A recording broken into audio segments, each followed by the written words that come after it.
থেকে অনেককে বলা হয় যে আপনি এই সিটি নির্বাচন করবেন না। সেক্ষেত্রে আপনি এই সিটি নির্বাচন করবেন কিনা এই বিষয়টা আমাদেরকে একটু জানাবেন। আর আরেকটা বিষয় হলো সেটা কি আপনি ভোটে করবেন নাকি আপনি নিজের প্রতিক্রিয়া নিজের দল থেকে আপনি সামনে নির্বাচন করবেন সেই ব্যাপারে একটু হ্যাঁ, ধন্যবাদ আপনাদেরকে। এটা অনেক আগেই আমি বিশেষ করে এলাকার সহ গলাচিপা 10 মিনার মানুষকে জানিয়েছি অফিসিয়ালি যে ফ্যাসিবাদের আমলেও যে যখন বাংলাদেশে অবাধ সুষ্ঠু নিরপেক্ষ নির্বাচনের পরিবেশ তৈরি হবে এবং নির্বাচনে এটা অনেক আগেই ফ্যাসিবাদের আমলেই আমি অনেকবার জানিয়েছি, পত্রপত্রিকায় সাক্ষাৎকারেও জানিয়েছি যে ফ্যাসিবাদের পতন হলে বাংলাদেশের যখন অবাধ সুষ্ঠু নিরপেক্ষ নির্বাচনের পরিবেশ তৈরি হবে তখন আমার নিজের এলাকা, যেই এলাকার কাদা মাটি থেকে আমি বেড়ে উঠেছি, যে এলাকার মানুষের সাথে আমার একটা নারীর সম্পর্ক, সেখান থেকে আমি নির্বাচন করব। বিশেষ করে গলাচিপা 10 মিনিট, পটুয়াখালী 3। এটা কিন্তু অনেক আগেই আমি বলেছি যে বিশেষ করে গত এই আওয়ামী লীগের আমলেও যদিও আমরা পরিষ্কারভাবেই বলেছিলাম যে কেয়ারটেকার গভর্নমেন্ট ছাড়া বা অবাধ সুষ্ঠু নিরপেক্ষ নির্বাচনের পরিবেশ ছাড়া আমরা নির্বাচনে অংশ নিব না, কিন্তু জানিয়েছি যে নির্বাচন করলে এই আসন থেকেই করব। এবং এই পট পরিবর্তনে যে আমাদের স্যাক্রিফাইস এবং আমাদের ভূমিকা, সেটা কিন্তু দেশ থেকে সারা বিশ্বের সব মানুষই জানে। আজকে রাজনৈতিক দলগুলো যখন রাজনৈতিক আন্দোলনে ব্যর্থ হয়েছিল বা রাজনৈতিক ভাবে তারা পেরে উঠছিল না, সেই সময় কিন্তু এই 2018 সালের ছাত্র সমাজের ঐতিহাসিক কোটা সংস্কার আন্দোলনের মাধ্যমে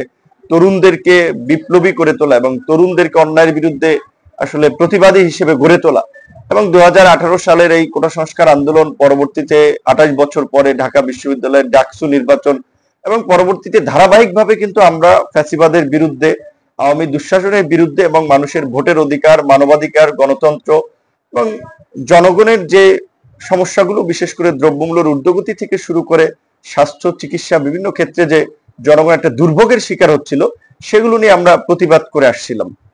এখন যেহেতু ইন্টারিম গভর্নমেন্ট গঠিত হয়েছে, বিভিন্ন রাজনৈতিক দলের সমর্থনে আমাদেরও সমর্থন আছে এবং সরকারের বিভিন্ন প্রতিনিধি যারা আছেন তাদের সাথে আমাদেরই পূর্ব থেকে চেনা জানা আছে।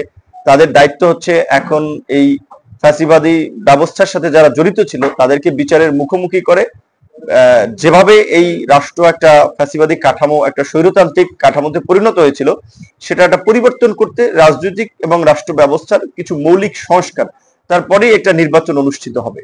সেক্ষেত্রে আমাদের এখন পর্যন্ত আহ্বান হচ্ছে যে মানুষ যেহেতু একটা এই প্রথাগত বা এই প্রতিষ্ঠিত রাজনৈতিক দলগুলোর প্রতি আস্থা রাখতে পারছে না, সেক্ষেত্রে আমরা একটা বিকল্প শক্তি হিসেবে গণ অধিকার পরিষদ 300 আসনে প্রার্থী দেওয়ার একটা নীতিগত সিদ্ধান্ত আছে। আবার দেখা যায় দেশের প্রয়োজনে আবার জোটও হতে পারে। বিশেষ করে বিএনপি সহ আমরা প্রায় 42টি রাজনৈতিক দল যারা যুগপৎ আন্দোলন করেছিলাম, এখন আমি মনে করি যে যারাই এখন রাজনীতির মাঠে আছে সবাই কিন্তু গণতন্ত্রের পক্ষের শক্তি, ফ্যাসিবাদ বিরোধী শক্তি, সবাই কিন্তু মজলুম ছিল।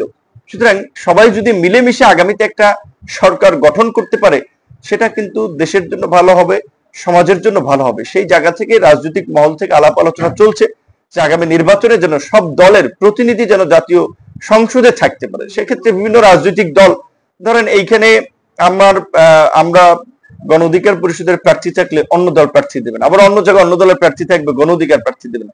এইভাবে একটা আলাপ আলোচনা চলছে। তো নির্বাচনে জোট না এককভাবে নির্বাচন, এইটা নির্বাচনের তফসিল ঘোষণা একটু কাছাকাছি সময়ে পরিষ্কার বলা যাবে, কারণ রাজনীতিতে মেরুকরণ কি হয় সেটা বলা যায় না। নির্বাচনের এই 4-5 মাস আগে অনেক ধরনের মেরুকরণ তৈরি হয়, এবং এখন সারা বাংলাদেশে যেহেতু গণ অধিকার পরিষদ একটা রাজনৈতিক দল, এখন যেহেতু কোনো রাজনৈতিক দলের সরকার নাই, এখন সকল রাজনৈতিক দলের সমর্থিত সরকার, সেক্ষেত্রে আমরা সংগঠন গোছানো এবং এই যে সরকারের উন্নয়নমূলক বিভিন্ন কর্মকাণ্ড আছে, সামাজিক সুরক্ষামূলক কর্মকাণ্ড, ধরেন বিজিবি, বিএস, বিজিএফ থেকে শুরু করে বিভিন্ন উন্নয়নমূলক কর্মকাণ্ড, এখানেও সরকারের বিভিন্ন সংস্থার সাথে গণ অধিকার পরিষদের প্রতিনিধিরাও সম্পৃক্ত হয় এটা জনগণের মাঝে কিভাবে পৌঁছে দেওয়া যায় সেই বিষয়ে আমরা কাজ করছি। যদিও কিছু কিছু ক্ষেত্রে কিছু রাজনৈতিক দলের নেতৃবৃন্দ ডাকাতের মতো, তারা অনেক ক্ষেত্রে একেবারেই ওই আওয়ামী লীগের মতোই কিন্তু অনেক জায়গায় ভূমিকা পালন করছে। সেই ক্ষেত্রে তাদেরকে এই বিষয়টা মনে রাখতে হবে, আওয়ামী লীগের মতো একটা শক্তিশালী বড় দল, যার সাথে আপনার পুলিশ ছিল, প্রশাসন ছিল, এই জনগণের দৌড়ানিতে কিন্তু তারাও দেশে থাকতে পারে। শেষ পর্যন্ত তাদের জায়গা দিল্লিতে হয়েছে, কেউ অন্য দেশে চলে গেছে। আজকে যদি আমরাও গণ অধিকার পরিষদের কিংবা অন্য কোনো রাজনৈতিক দলের নেতা কর্মীরাও যদি এখন জনগণের কাছে চান্দা তুলি, এই আপনার খাল বেচি, বিল বেচি, নাল বেচি, সুলিশ বেচি, এইগুলো করি, তাহলে কিন্তু এদের পরিণতি কিন্তু আবার এই আওয়ামী লীগের মতোই হবে। এটাও কিন্তু সব রাজনৈতিক দলকে মাথায় রাখতে হবে।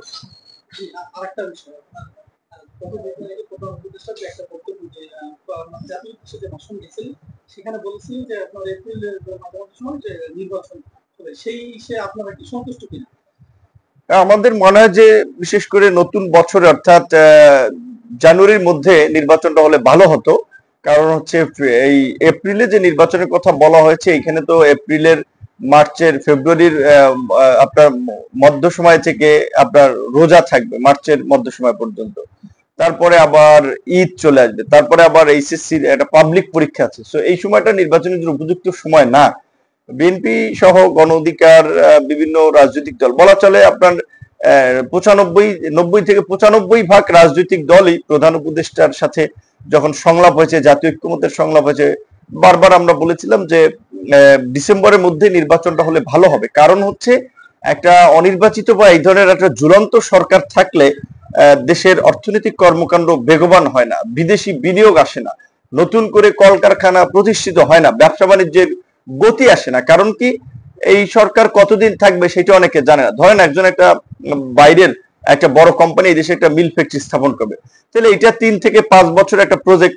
এখন এই সময় কাউকে ম্যানেজ করে কিংবা কারো মধ্যস্থতায় তারা একটা মিল ফ্যাক্টরি শুরু করলো, পরবর্তী সরকার এসে দেখা যায় আবার এখানে ঝামেলা করবে। তো এই অনিশ্চয়তায় অনেকে ব্যবসা বাণিজ্যটা শুরু করে না। এবং আওয়ামী লীগের পতনের পরে দেশের যে পরিস্থিতি, তাতে প্রশাসন একটা আতঙ্কে, মানুষের মধ্যে একটা আতঙ্ক, কি হয়, কে ক্ষমতায় আসে, কারা সরকার গঠন করে।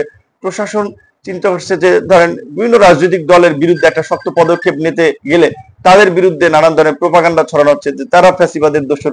এই কারণে প্রশাসনও ভালোভাবে কাজ করছে না। তো সেই ক্ষেত্রে নির্বাচনটা যত তাড়াতাড়ি হবে, এই সংকট থেকে তত তাড়াতাড়ি উত্তরণ হবে। যেই জন্য আমরা যারা রাজনৈতিক দলগুলো আমরা আসলে সামগ্রিকভাবে আলাপ আলোচনা করে মনে করেছিলাম যে ডিসেম্বরের মধ্যে নির্বাচনটা হলে ভালো। ডিসেম্বর থেকে সেটা জানুয়ারিতে যেতে পারে, কিন্তু এপ্রিলের ক্ষেত্রে ইতিমধ্যেই বেশিরভাগ রাজনৈতিক দল এটা নিয়ে অস্বস্তি প্রকাশ করেছে।